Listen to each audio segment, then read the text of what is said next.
Hey, what's going on, everybody? Welcome to Draft Deeper here on the No Ceilings NBA podcast feed. You're without a grown up today. Nathan and Maxwell are both gone, and they left me, your host, Stephen Gillespie, for today, run around with scissors all by myself. But fear not, because I'm not alone. I realize that I'm not equipped to run a show by myself. So I had to bring in one of the big guns from the No Ceilings NBA family himself, that being Tyler Metcalf, half of the flagship program that you heard twice last week. Metcalf, what's up, man? How we doing?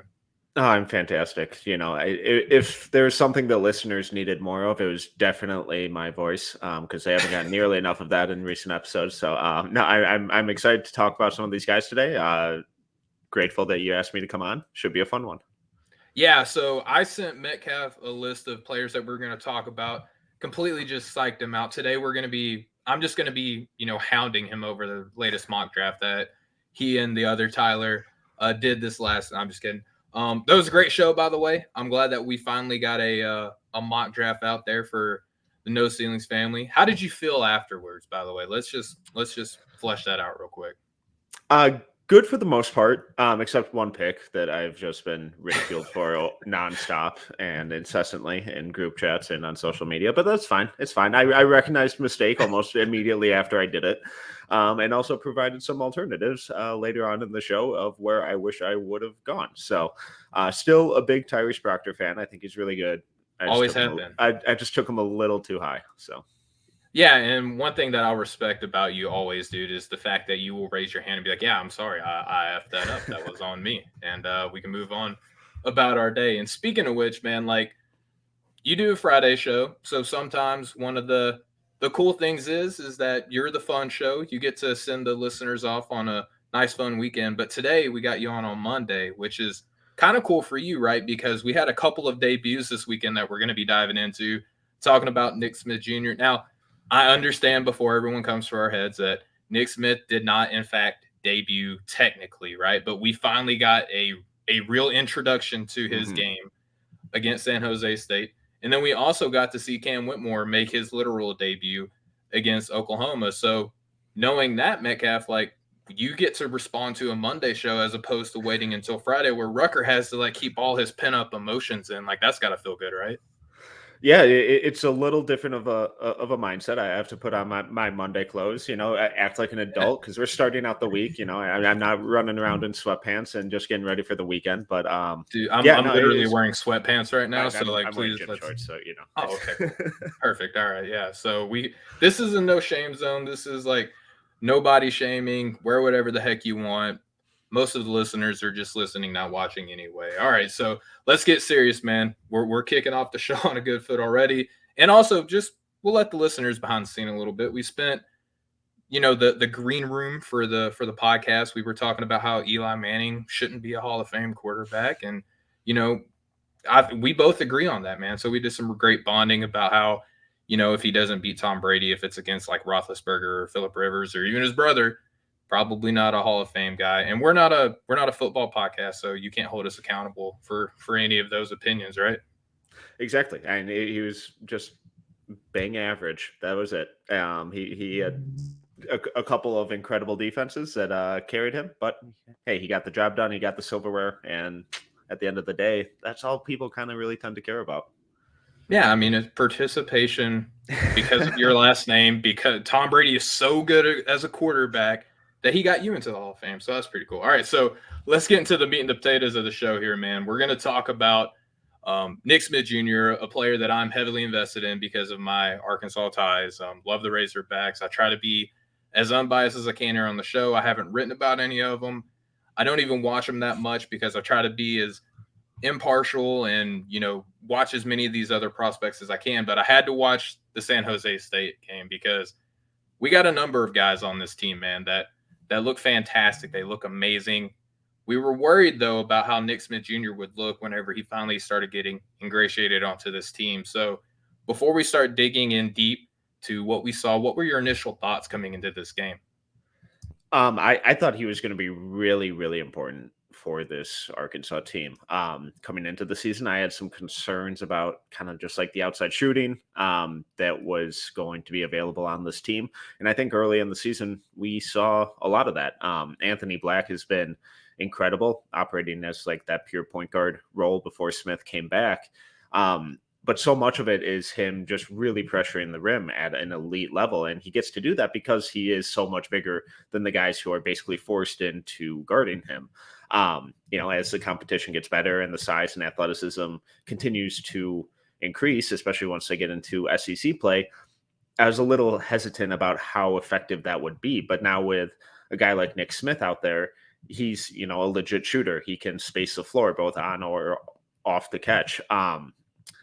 So I just think just the overall offensive flow, the ball movement, the player movement, the versatility of that offense, I think he's going to be really, really important for them if they really are looking to make a title run. Yeah, and one thing that I want to start off with, man, is like our preseason analysis of how the Razorbacks were going to work this year. We had questions coming into the season, right? You talked about Anthony Black and how important that he is already to this team and how much he kind of launched himself into relevance, like real relevancy, like solidified himself among the top prospects of this draft class. Like were already starting to say, like, is this a top 10 guy? Do you like him more than Dyson Daniels? Like we're getting all kinds of great dialogue about him already, which is good, right? Like we want to see guys step into the spotlight and live up and exceed expectations. But we were concerned about him for the limitations that you just spoke of. And then we have Nick Smith Jr., who kind of plays the same position. There's controversy about, is he a point guard? Is he a shooting guard? Like, what does he actually play?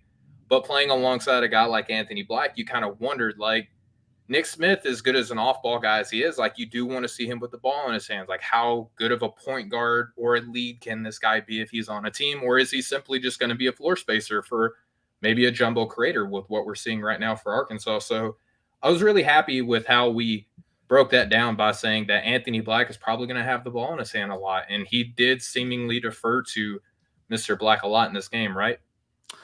Yeah, I really liked how Smith just didn't really force anything. He kind of let the game come to him and he played within the flow of the offense. And, I really liked what he showed as a passer. There wasn't necessarily high level playmaking, but, his ability to drive and kick or, make that extra pass immediately on the perimeter. The ball never really stuck with him. He just kind of picked his spots. He was patient with it. His decision making was really promising. So I would like to see him play more of that traditional point guard as the year kind of progresses, because I just think that will take that Arkansas offense to another level. But Anthony Black has to continue to prove that he's a competent shooter off the catch, and he knocked down one catch and shoot three just without hesitation. That looked really good in that San Jose State game. So if he can continue to show a little bit more of that, then there are just so many different avenues that this Arkansas offense can go down, because you have two really adept ball handlers. And if Anthony Black continues to prove that he can consistently knock down those shots and has confidence in his shot, even just being willing to take it consistently will do wonders for him, because then that opens up the whole drive and kick, shot fake, attack, a closeout, and then he can get to where he's really comfortable, and that's attacking the rim. Yeah, and we're starting to see guys like Ricky Council is really kind of taking strides as a creator in a ways himself. Like probably going to finish plays a lot more than he is going to pass the ball, but we're starting to see him show more confidence playmaking. But let's go and dive into what we saw in particular with Nick Smith Jr. in this game. And we already talked about how he was kind of more deferential to Anthony Black, still trying to feel his way onto this team. But Nick Smith, you touched on the passing, finished the game with 5 assists. And to me, when I watched the game, I didn't necessarily feel 5 assists. I don't know if that's how you felt. Yeah, because it never really felt like his play or like his passing was, over the top or really taking the forefront of what he was doing. It was more of a complementary skill where when, he would put himself into positions that forced the defense to rotate or collapse on him. And then he just made the simple play every time. There wasn't anything with his passing that was like, oh my God, like that was an absurd pass. How did he make that read through 4 defenders or, put the perfect touch on that lob or anything like that? It was just like, oh, that was a really smart pass. There's the defense presented an opening and he capitalized on it. So it was just playing really simple. And for this being his first like big minute debut, as you kind of prefaced earlier, it would be really easy for him to come out wanting to put up monster numbers and really Mhm. force the issue across the board. And he didn't do that. And I thought that was really, really encouraging, not just for his, individual skill set, but first how he's going to impact this team in the long run. And then also just how he approaches the game from a mental standpoint and how he reads it and knows how, when and where to really pick his spots. Yeah, and I agree with a lot of that, man. And you touched about how it didn't necessarily feel like he was forcing the issue, which was really good, right? Because San Jose State, you kept hearing through all the commentary that they don't want to rely on the 1-3-1 defense that they put up against Arkansas, but that was Mhm. probably what, like 85% of what we It, saw it was a lot. defensively. Yeah. Yeah, so we saw a lot of 1-3-1, which, the idea of a zone, right, is like you want to be shot out, like you want to shoot a team out of the zone, right? Because they can't touch you man to man. Like there's not a lot of teams that can do that against Arkansas, play them straight up man to man, especially with what we saw from Nick Smith. And I thought it was great seeing him make just smart plays. He didn't force the issue, right? Like these 5 assists, they were very much like, let me hit the guy to the left or right. I mean, maybe hit the guy in the middle, but we didn't really see him even send a lot of passes towards the middle to try to even break that 1-3-1, did we? No, it was all just very measured and patient and controlled. It was all right. Where's the defense? All right? If they're here, then that means my guy's open over here. I'm just going to take an extra dribble and then make that pass. Or as the ball's swinging to me on the wing, I'm going to make that immediate touch pass to my guy in the corner before the defense can really rotate and either take that pass away or take away a driving lane for him. It was all just the timing was perfect. The mental processing of when and where to attack was really good. Just I don't think he's going to be this, near 10 assist guy, either in Yeah. college or the pros, really. But I don't think he really needs to be because he's continuing to show that he's just adept at keeping that ball moving, keeping the offensive flow going. It never stalls or sticks with him, and that's really rare for true freshmen because especially guys who have dominated growing up with the ball in their hands because they've proven that they're awesome in that role, and to immediately kind of adapt and play a secondary role, at least for this game, it's really impressive.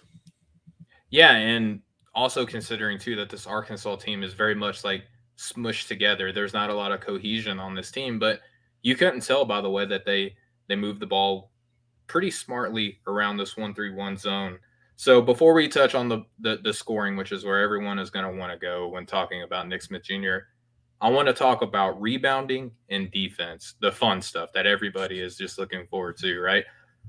I wrote down in my notes again. I love watching a game, Metcalf, before I even go and look at the box score, before I even try to like look at the graphic for it in the game, because I want to feel certain things before I go and then look at what that actually resulted in. Literally, I wrote that he did not seem interested in going after rebounds at all. I was almost surprised that I saw that he got one in the box score. He tallied one defensive rebound, and I know that it's not everybody's role and responsibility on the team. Arkansas loves to push a break, and having him in the open court obviously is probably more preferential.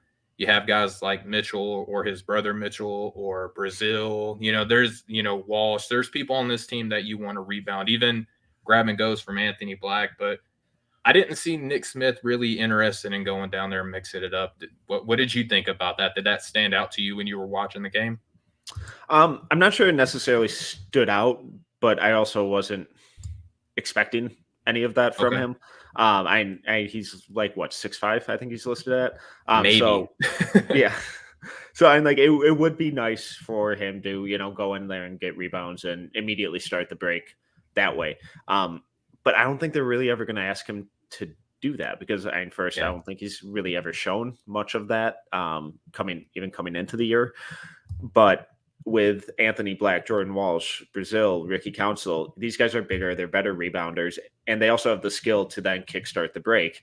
So when Smith is going to be doing the vast majority of his defense on the perimeter, now he can contest, leak out, get to the corner for an early three, get to the rim for a hit-ahead pass, but he can then provide that offensive spacing immediately in transition while those guys who aren't as adept shooters push with pace and then can really pressure the rim and then find him on the perimeter if they do want to kick out. So I don't think he's ever really going to be asked to rebound. I don't really expect him to do much of a rebounding. It'd be awesome if he did, because we always love guards who rebound and then can immediately push the break. But I think there's so many other guys on this team who are first better rebounders and second have more size and the skill to then do, that immediate offensive initiation and transition.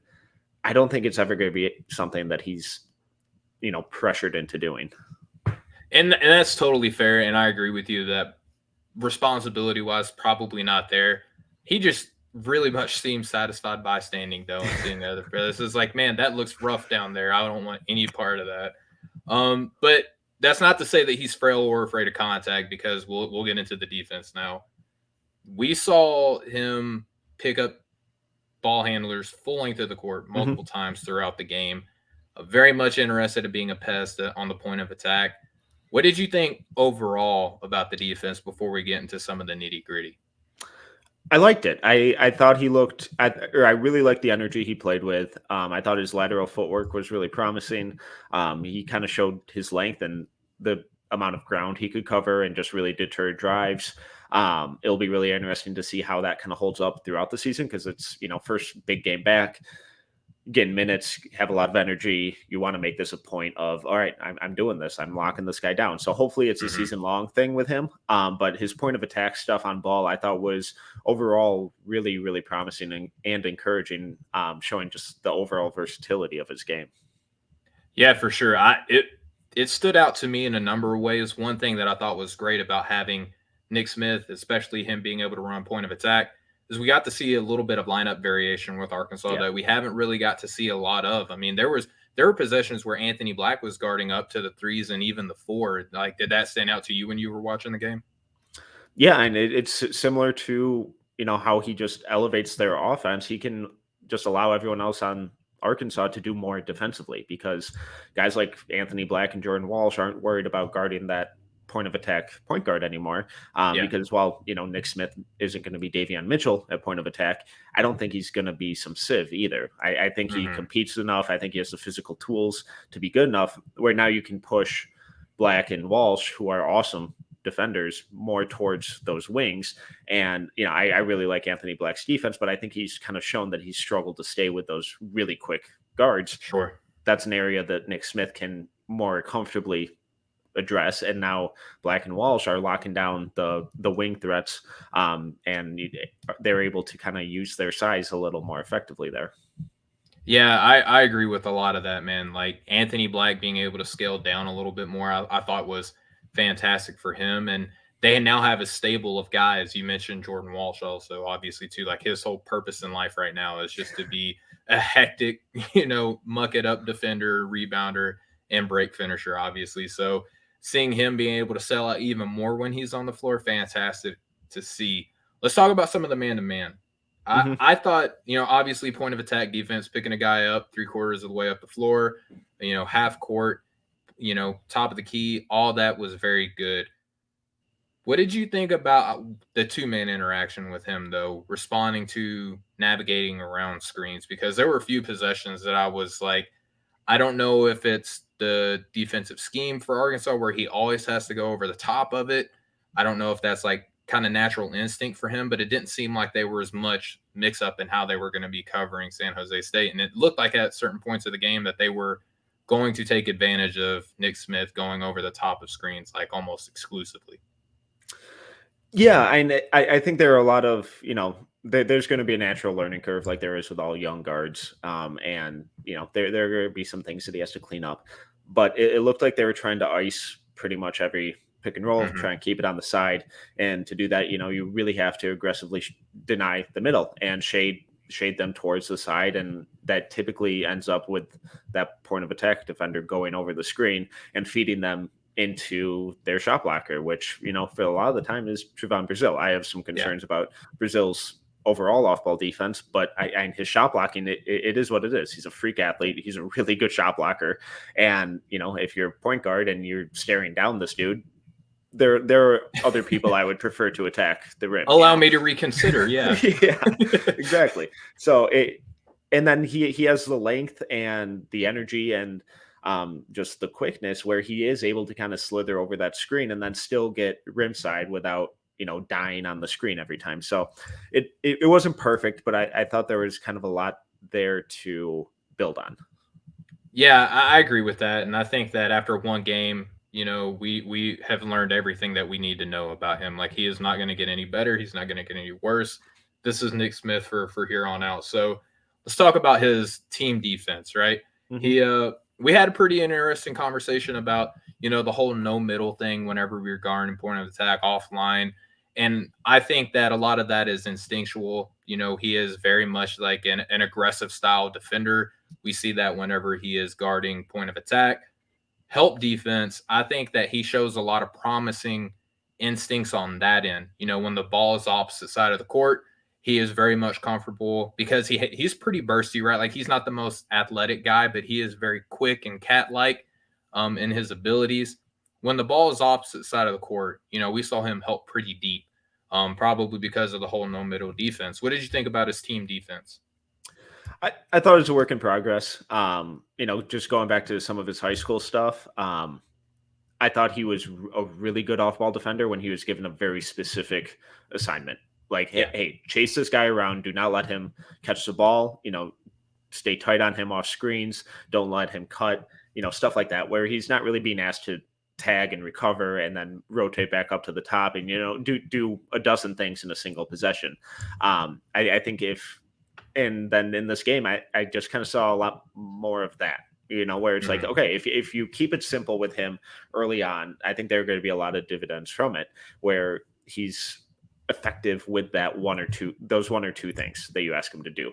And if you start asking him to be that low man center fielder where you're tagging the roll, recovering to the shooter, handing him off when he drives and then rotating back up to the top of the arc, I think he's going to struggle with that. But if you're just telling him, hey, just stay tight to this guy, awesome. Or if you're above the break and the guy drives towards you, dig, don't necessarily help all the way off, but do a dig and recover, stuff like that. I think you can work with it.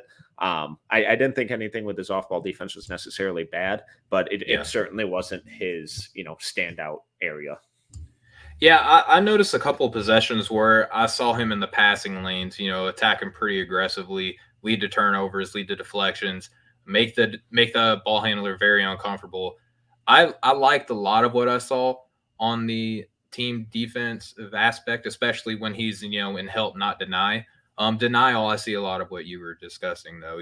When he's the next man over, struggled a little bit with the team concept, I felt like. But again, he's first game in, re-ingratiating himself into this team beyond what we see or what he's used to seeing in practice. Let's shift gears. Let's get into the fun part, the offense, the shooting and the scoring. Very sexy game, man. What'd you think?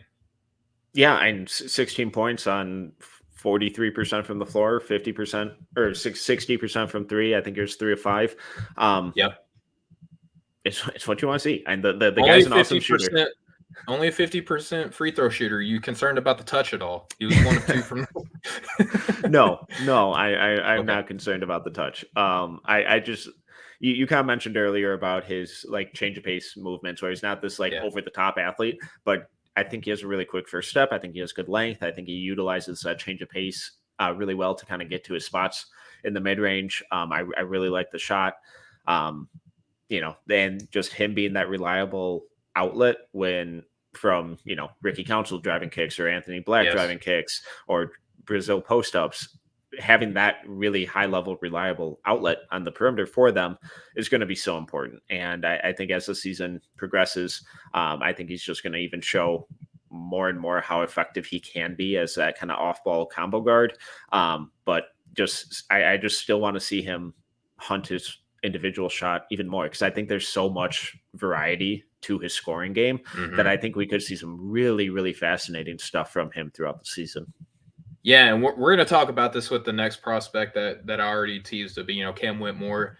But I felt like Nick Smith played within the team and he didn't look to kind of stir up the water at Yeah, all. Like I look at these again, looking at the box score, 14 shots.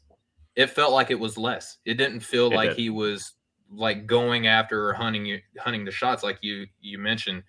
He even missed his first couple of jumpers. It took him a little bit to get into that 3 of 5. I think he started out maybe 0 of 2, if I remember correctly. So, went on a nice stretch of shooting there.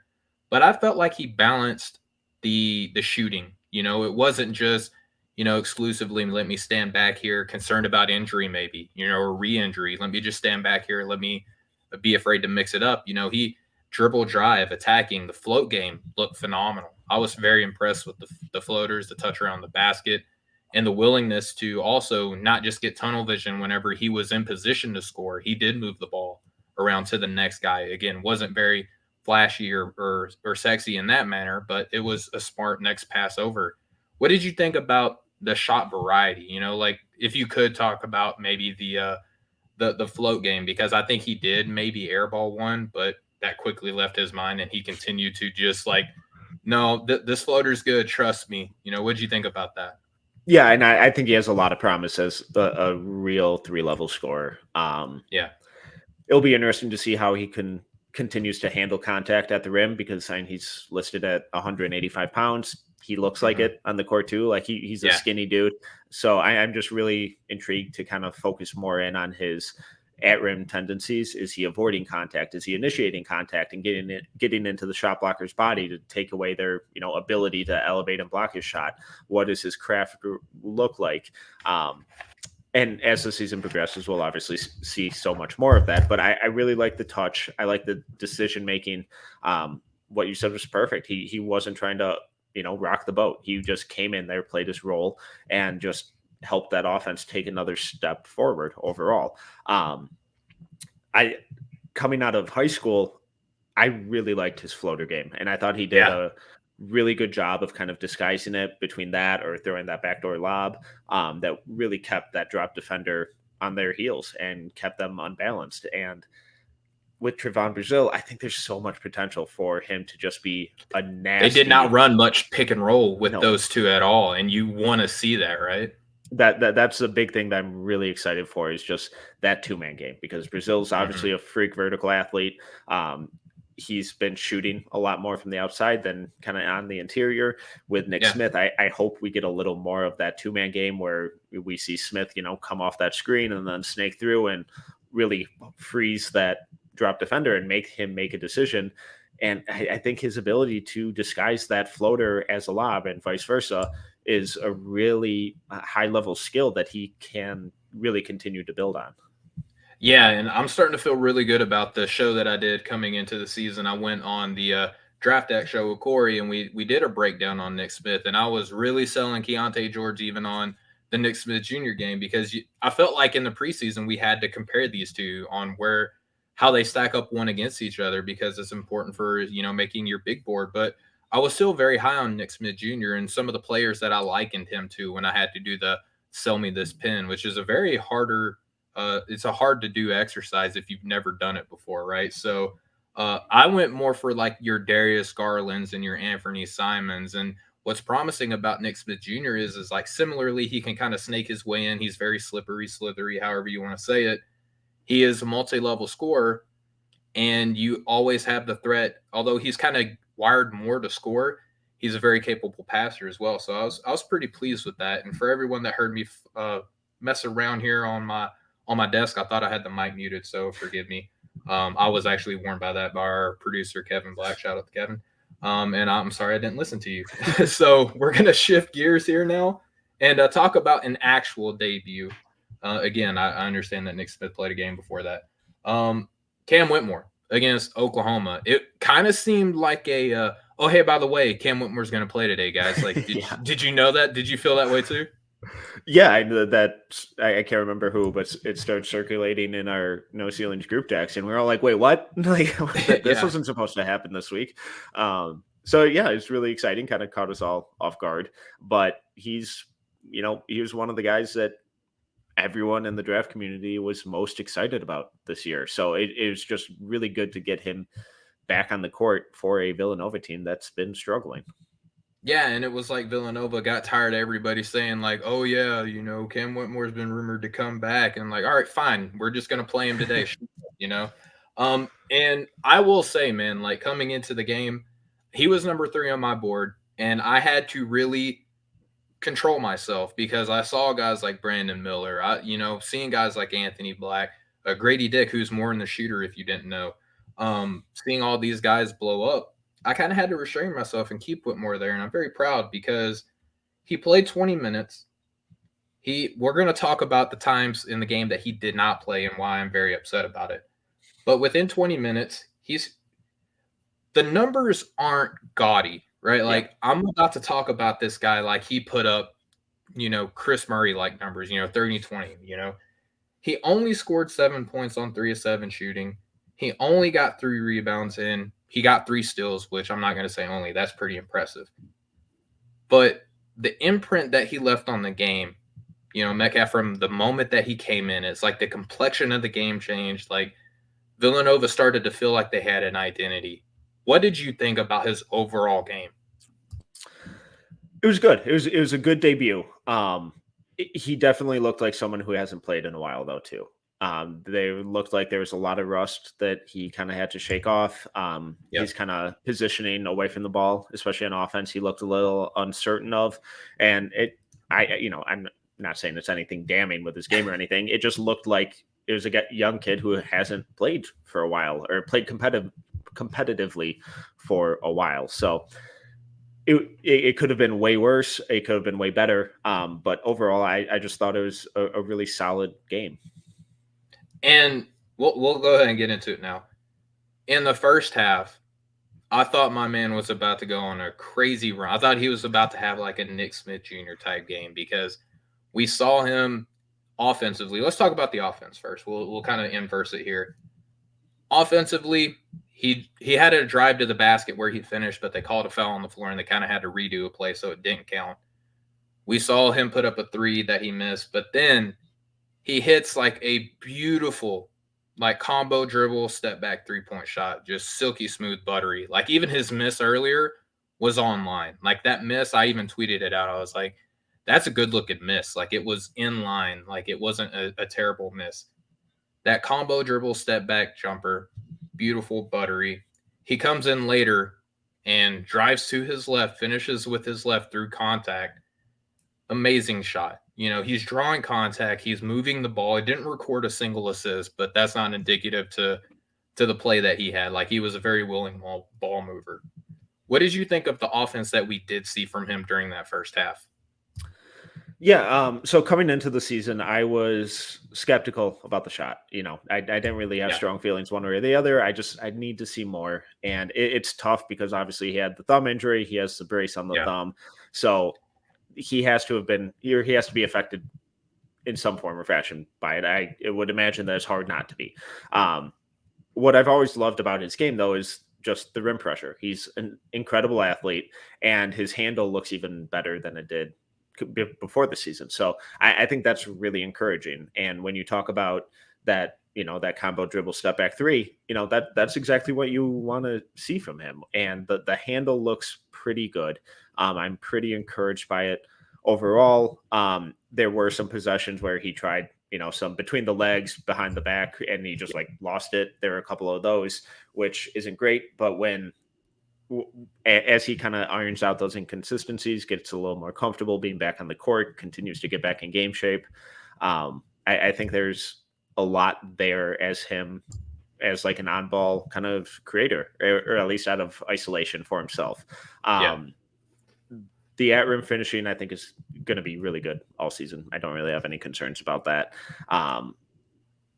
It'll just, I think so much of his offensive impact is going to depend on how quickly he gets comfortable within the flow of the offense, because there were times where he just looked a little uncertain. I don't think he's a ball hog or a black hole with it, but it would stick for like a fraction of a second, where instead of like we talked about with Nick Smith, where hit his hands immediately out to that corner shooter, it would just catch, pause, and then he would make a decision. So I'd like to see that processing speed take a step forward and speed up a little bit. But it's so hard with these guys who haven't played because that's such a difficult, Yeah.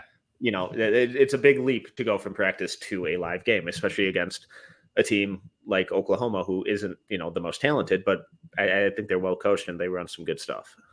Yeah, and they got a player by the name of Grant Sherfield who I love a lot. Like I say I love a lot. He's not like a top 60 guy for me, but he's like a top, 100, 110. And when you watch as many prospects as we do, like you still like players that far down your draft board, right? Like there's some things about him that I really enjoy.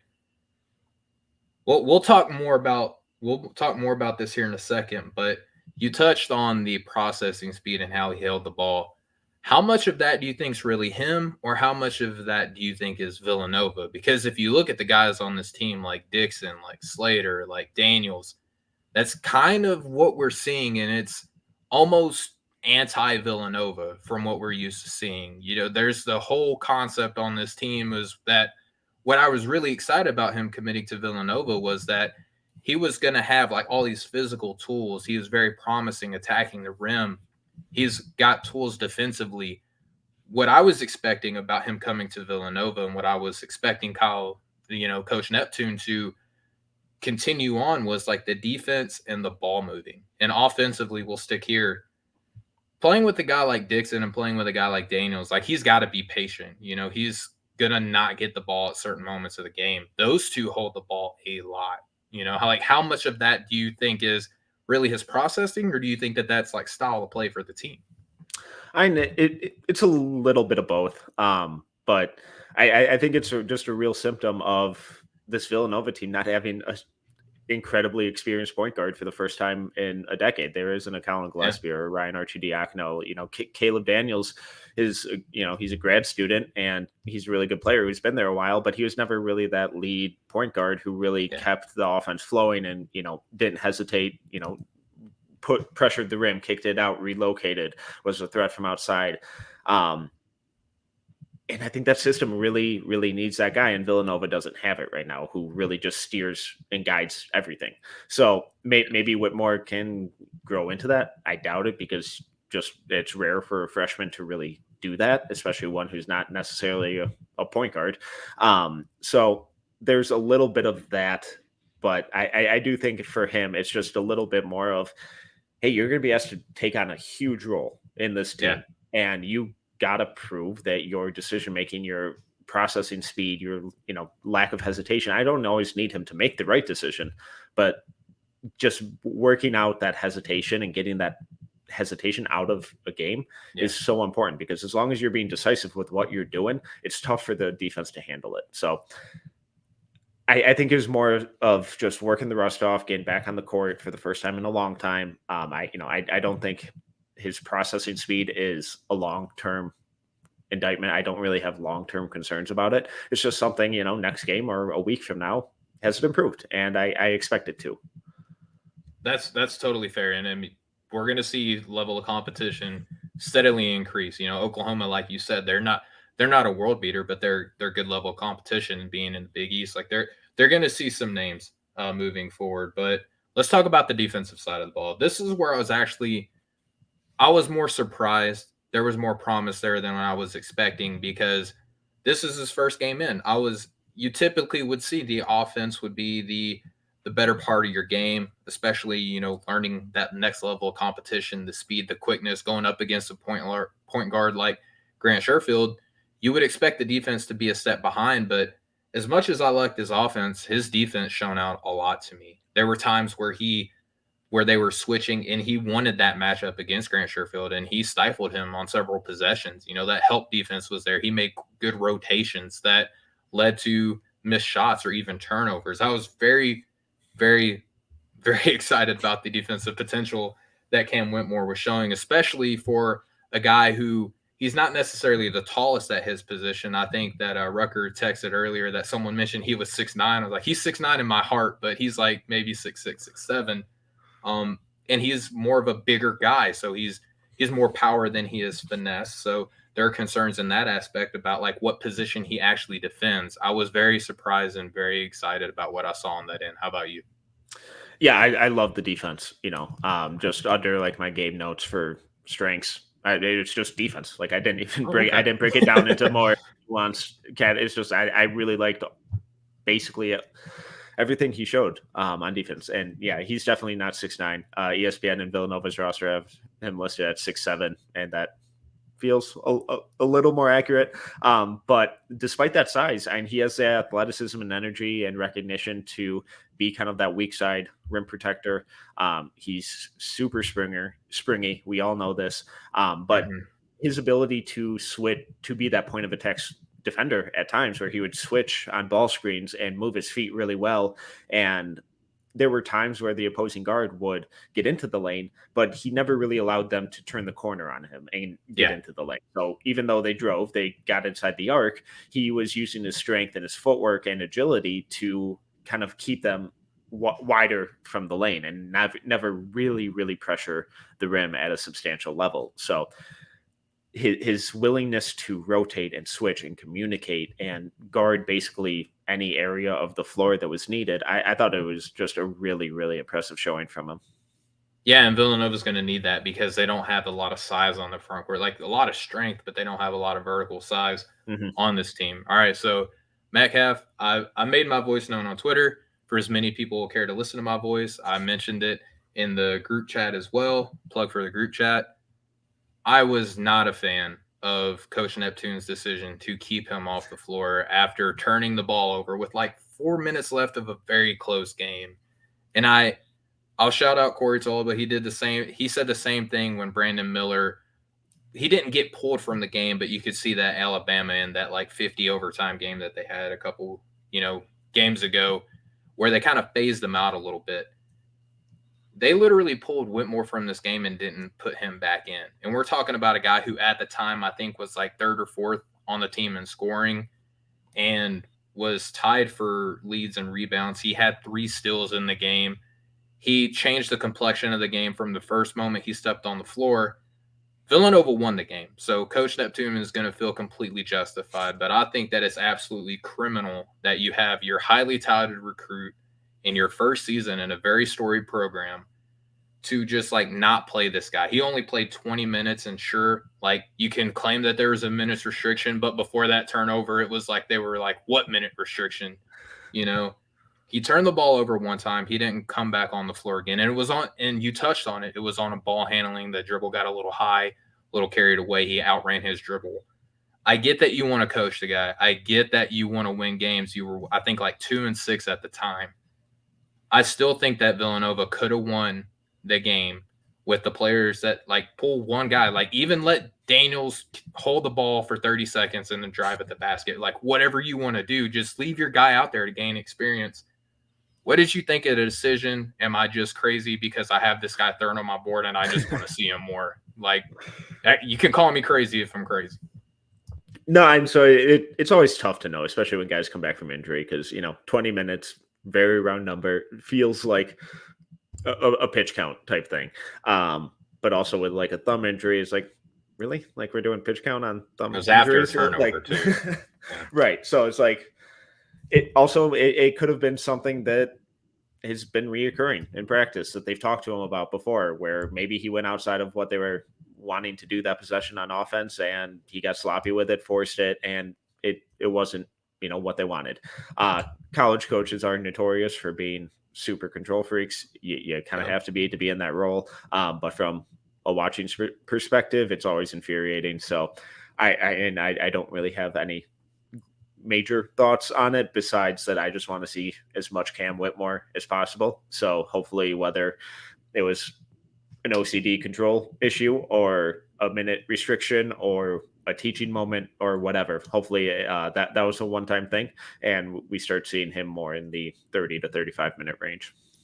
All right, so for the record, Metcalf is furious alongside me, and we will never irate. I'm livid. He was cussing right before the show. You should have saw him. All right, we'll shift gears now from guys that made debuts. We're still learning things about. I'm gonna go ahead, Metcalf, and shift to a guy that you recently wrote about. Very glad you did. I have this guy top 80. I like him a lot. And I understand that there's probably a wide variance on where people have this guy ranked right now as a sophomore on a very good team in Creighton. averaging close to 12 points, 5 boards, over 2 assists a game, almost a steal and a half. He's shooting 50, 40, 86, so not quite elite at the 50, 40, 90 range. Still very good, though. We're talking about guard Trey Alexander. Was this a guy that you had high expectations for coming into the season because of how he performed as a freshman? Or was this a guy that performed well as a freshman and you were just kind of like, let's wait and see what this kid really has? I had pretty high expectations for him coming in. I loved what he showed as a freshman. The biggest thing was just inconsistency and a lack of confidence in the jumper. And Mhm. this season, he's shown an improvement in both. The shot looks good. The confidence is through the roof with him. You Yes. mentioned you had him top 80. I have him at 25. I think he's a first round guy. Which is in the top 80. I mean, we're both right. So we both have him top 80. Yes. I think he's one of the best perimeter defenders in this class. I love how he moves his feet, the defensive playmaking, the positioning, the reliability from him on that end. And then just the scoring versatility and confidence has just taken a monumental leap this year. Yeah. So I believe, I forget the name of the award, diehards, please forgive me, but Creighton had like their entire starting five on an award watch for their position. So there was a lot of expectations coming in for Trey Alexander. To me, what really stands out about this guy, I mean, we're talking about a 41% 3-point shooter, 2.5 assists a game, which I think is a really good number considering he's Yeah, playing alongside Nebhart, who might be, I'm not saying he's one of the top prospects, but if you're talking about top point guards in the country right now in college basketball, one of he the rocks. best. So the fact that Alexander is getting almost 2.5 assists a game, that's great. That's fantastic. Especially Baylor Shireman likes to move the ball around as well. He's still a very effective part of this offense, moving the ball, shooting. I love his defense, man. I love the fact that he is going to pick up the best backcourt player on this team. Not to say that Nebhart's also actually a really good defender, but Alexander completely outclasses him in that aspect. What about his defense stands out to you? Is it more so the on-ball dog stuff that I really appreciate, or is it more so the team aspect, maybe a combination of both? It's honestly all of it. I think his footwork is sublime. I love his screen navigation. I think these are really just down in the dirt things I'm talking about here, but Let's get that dirty. his ability to move his feet and move them quickly and stay on balance and get skinny and get around screens, whether it's going over or under. He varies up how he navigates screens, which really, it's difficult for ball handlers to get used to because they never know what look they're getting. It also allows the team to throw a variety of kind of defensive looks out there. So his ability to kind of get over the screen also makes life a lot easier for Ryan Kalkbrenner to Yes. really sink back in the paint and not come out to the perimeter more to contest pull-up jumpers because Trey Alexander's gonna be there. If the guy comes off a screen and pulls up, it's rare that Trey Alexander's completely taken out of the play and not affecting the shot somehow. I think he communicates at a really high level. He switches. He wants to defend, and he plays with so much energy and confidence and physicality on that end of the floor, which we just don't typically see from a lot of shooting guards.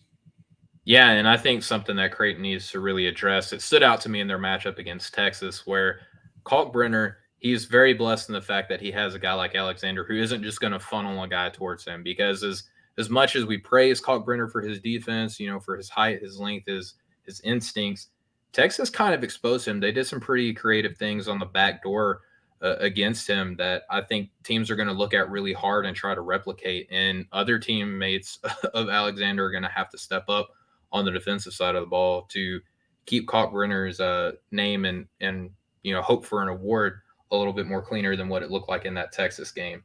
We'll shift gears here. A guy that I wrote about by the time that everyone is listening to that or to this show wrote about him yesterday. That being Azuolas Tubelis from Arizona. Really like this guy, man. I was a big fan of him coming into the year.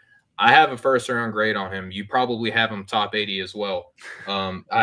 He's got 19 points per game, almost 8 rebounds, 2 assists. He's putting up 64% from the floor, shooting a blistering 50% on low volume from deep and 84% from the free throw line on actually good, decent volume there. So implications that his touch is actually improving.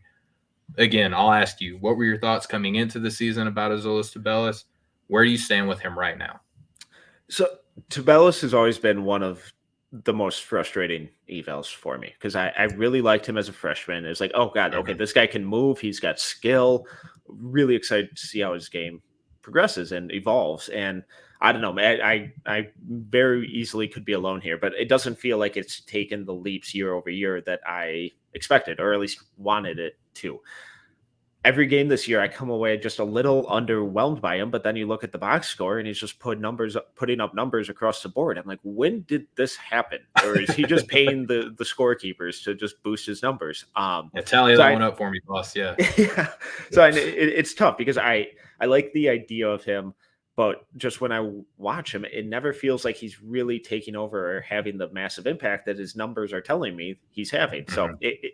it's going to be one of these season long things with him, where one game I'm moving him up 20 spots, the next I'm moving him down 20, and I'm just all over the place with him. And my heart and head are constantly battling on where to put him because he's just really really tough for me right now. So whichever one of your organs is saying put him up, listen to that one. Literally any organ will do.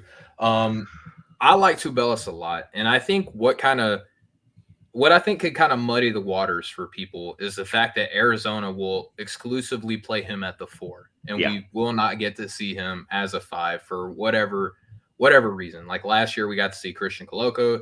This year, Umar Ballo actually looking pretty good. I had low expectations for him coming into the year. Same. Has pretty substantially surpassed him. I don't know if I have him, as a draftable grade yet, but he's moving up the board. But to Bellis, I think that kind of does him a disservice because if he does get drafted, when he does get a shot in the NBA, I think that he'll probably at least get a game for people to see what he looks like, right? I think we want to see what he looks like as the primary big. Yeah. He's not a world beater as a rim protector. I'll acknowledge that now, but the NBA has shown that you can be a successful center without being a big blocks guy. Without being a complete like vertical rim protector. There are defenders that play the center position that have smart hands, which I think Tubelis does. I think that he can, fend things away from the rim. And I think that he moves well too. The fact that he does play four, I think speaks to his footwork and his actual speed that he would bring positionally to being a center in the NBA. And you can do so much with him offensively. I love the fact that the offense can flow through him. 2 assists per game as a big. That's kind of like what we've grown accustomed to seeing from him. He runs the fast break very well. I think that DHOs, horn sets, running through the block, even top of the key stuff. I highlighted some of that in the article as well. I think offensively, he does enough to where he could be a positive contributor on that end. What do you think about his offense? Yeah, and that's the big selling point with him. It's just the overall offensive versatility.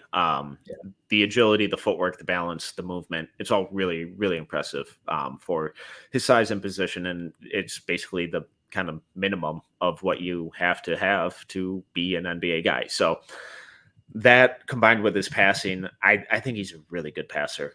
Yeah. A lot of the high low stuff they run is possible purely because of how good of a passer he is. And he sets up Umar Ballo on some super easy layups and dunks. So I wouldn't hate if we saw a little more kind of playmaking and offensive initiation from him, either out of the post or from the elbow, or even just top of the arc stuff where, he doesn't have to be breaking guys down off the dribble because that's not his game, but just you run a little motion, get him into a spot at the elbow or top of the arc, and allow him to just give him a little more reign as the decision maker and playmaker. I think we would see some really really interesting stuff from him. I'd like the scoring on the inside a lot, and in transition, like you mentioned. I know the shooting numbers are what they are, but it's barely an attempt a game, I think, from outside. And he's got this like Yeah. low push release that kind of comes out from in front of his face that I don't love. I'm hesitant to buy it. In their most recent game, I mean, I think it was against Utah. They were sagging like Yeah. way off him. They were like, please shoot. And a lot of the times he didn't even look at the rim. So it's like I'm not sure if I really buy the outside shot. That's probably the part of his game that I really wished we saw a lot of improvement in the last Mhm. couple of years. But like you said, they only allow him to play the 4. They play a more traditional 2 big, high low offense. So maybe it's just a thing of he's not being asked to do it because the free throw numbers are solid. The interior scoring numbers are good. He's got good touch around the rim. Maybe there's something there to build on. I'm just hesitant to really buy in on that outside shot. And for what it's worth, I totally understand the skepticism that folks would have about putting him in the first round. I have him at the tail end. I think last time I looked at my board, I had him like 28. So like not married to this guy as like a surefire NBA guy, but I think that once we see him kind of pulled from one spot in college and put in another spot in the NBA, I think that he could look like a completely different player on both ends of the floor. So Metcalf, before we close, I want to give 2 shout outs. I listed 5 sleepers on my article, and I want to give 2 shout outs in particular. The first one, Keyshawn Gilbert out of UNLV. Point guard there, sophomore, looks fantastic. I think Corey said that he had movement patterns that rival Jay Ivey, who I think everyone in the world was in love with last season. I'm sure Corey too as well. Like we're not saying he is Jaden Ivey, but as a guy who probably wasn't on a lot of radars last year, he's stepped up and he's looked really well. I think that he plays defense very aggressively. I like his playmaking and I like his scoring. And then the last guy that I want to give a shout out to is Brandon Podziemski out of Santa Clara, the school that just lost Jalen Williams, and everyone probably thought like, oh no, they lost their only NBA player that they're going to have for a long time. Shout out Steve Nash. Brandon Podziemski comes in, transfer from Illinois. Like, imagine if Illinois could have kept this kid. Like, he is a walk-in 20 and 10 as a guard. Like, as a 6'5" guard, this guy will go off. He can shoot inside, outside, passes the ball pretty well as well, but crashes the glass. Just looks phenomenal. So if you haven't had a chance to watch any Santa Clara ball, I get it. I understand. They're on late. They're in the WCC. I get it. Whenever you can, please watch this guy because he's probably going to be a name that rises up the ranks over the long, grueling college basketball season that we have ahead of us. So, Metcalf, before I let you go, I didn't brief you on this, and I'm going to ask a question that I haven't heard you ask in a very long time. What's the best thing that you've seen in basketball lately? Yeah, I brought it back on Thursday's show last week. I made Rucker. I put Rucker in the exact same spot that you're putting me in now. How's it taste? Oh boy, Your own medicine. The worst. I hate Delicious. all of it. Oh boy. Well, first off, like with Brandon, you guys have been talking about him a ton on the side and off air. So I'm very excited to really dive into his film because he's just one of these guys that I haven't been able to yet. I guess I'll stop filibustering right now. Oh God, I bet based on some of the numbers he's putting up. Yes. I was incredibly impressed with Cason Wallace today against Michigan. Talk about it. I haven't seen the game. He was, and the numbers I don't know what they are off the top of my head, but I don't think they were overwhelming. But everything he did it was like he was a senior. He is such a steadying presence on both ends for this team. His decision making, his ability to play on or off ball, the defense. He shot really well. I definitely buy the shot long term. His ability to pressure the rim. I know Michigan's defense sucks. I acknowledge that. I hate every aspect about it, but he also made them look bad on defense. Yeah. It wasn't just because Michigan has a struggling defense. The strides that he's taking, it wouldn't surprise me if he's a top 10 pick come draft time because he's just showing just a really high level ability to do a bit of everything on the floor. How did your boy Jet look? Okay, he had a couple ISO creations, shot okay.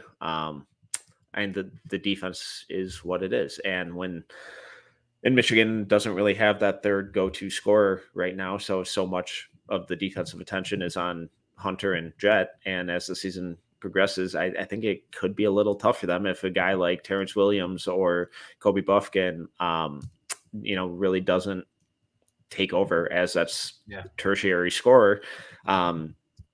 Driving lanes and passing lanes are going to start getting a whole lot more crowded for them. Well, at least you have, Jet Howard there to to give you something to look forward to. That and Hunter Dickinson. Do you have Hunter Dickinson higher or lower on your board than Tabellus? A little higher. Unforgivable. All right. Let's switch over to some housekeeping right now. I'll speak for my buddy Nathan, who, well, I should say our buddy, right? Like, I know that I'm more his friend. Just your buddy. Just yours. Okay, I'll take it back. My friend, your colleague, Nathan Grubel. He's got an article that's dropping the same day that you're listening to this podcast, where he is going to recap what we saw from Cam Whitmore and much, much more. Nathan writes his heart out in these articles. I love reading every word of the 30-minute read. No, I'm just kidding. But in all seriousness, Nathan does a fantastic job on his article. I do literally love reading every word of it. And he's highlighting the Cam Whitmore game that we just briefly touched on, and so much more in his piece. Tomorrow, the day that you're going to be listening to Home and Away, Maxwell's piece is going to be out, where he wrote about Amani Bates, and he got some really good insight from someone who's pretty plugged into the program. So you probably want to read that article and get a little bit more insight on Amani Bates. You can follow Nathan at Draft Deeper. You can follow Maxwell at Bound Boards. That's BAUMBOARDS. That's really hard for me to spell fast. I don't know why. And you can follow me on Twitter at Stephen G Hoops. Before we go, Metcalf, anything to plug for upcoming shows, upcoming articles, fun projects that you're doing on the side? Like if you're into woodworking, anything, let's go ahead and air it out. I'm a big time whittler. Everyone knows that. Everyone knows. No woodworking activities for me. Just NoCeilingsNBA.com. It's all free. Go check it out. Whatever goes up, it's gonna be good. Yeah, that's it. That's all I got. Just anything and everything. No ceilings. All right, yeah. Follow Metcalf on Twitter at whittlingman6969. Anyway, I feel like that'd be a very dangerous account to follow. So I do not advise. I'm not signing off on that. Does not endorse. All right, before we get pulled off of the show here, shout out to the rest of the No Ceilings crew. Everybody is doing incredible work. Continue to like, share, subscribe, rate, and review to the podcast feed. It was very awesome to get to see a lot of people share their wrapped up for the year, where they shouted out No Ceilings. And it's only getting better because everyone is on No Ceilings now. So for all the likes and reviews and stuff that we got last year, let's make this upcoming year even better, because we have a lot of great things coming in the works. So like, share, subscribe, rate, review. Tell your friends about the podcast. Listen to us Monday through Friday. Tomorrow we got Home and Away. Wednesday we got Deep Dives. Thursday we got Draft Deck. And then Friday we got the flagship No Ceilings NBA show. And then again, follow NoCeilingsNBA.com for all your draft prospect needs. All right, so shout out to Kevin Blank for holding it down on the ones and twos in the background, and we will catch up to y'all next time. Much love, y'all.